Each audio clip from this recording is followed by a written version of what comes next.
How do you beat anti-d4 systems in chess openings?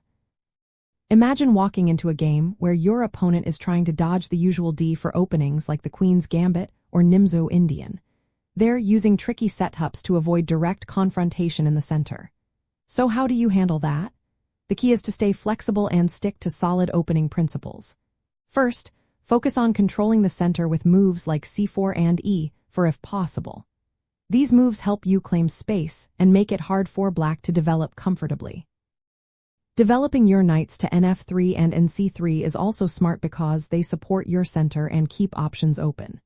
When facing a Dutch defense, for example, you can build a setup with g3 and bg2 to control the long diagonal and challenge black's f5 pawn.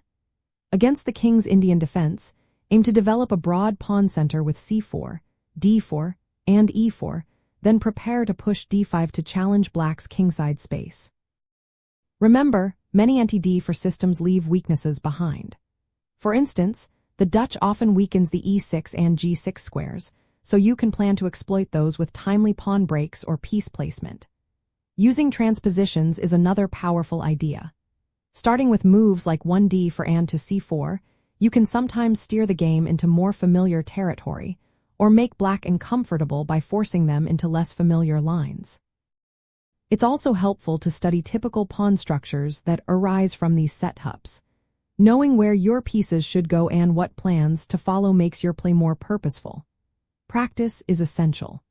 Play training games focusing on anti-d4 defenses, analyze master games where white successfully counters these systems, and look at common tactics and endgames that come from these openings. The secret is to combine good opening principles, control the center, develop pieces quickly, and keep your king safe, with specific plans tailored to black's setup. If you prepare a repertoire that includes classical responses and adaptable plans, you'll be ready to face and beat these less conventional defenses. Just remember, patience and understanding your opponent's weaknesses are your best tools. Keep practicing, stay flexible, and you'll find ways to turn their anti-d4 strategies to your advantage.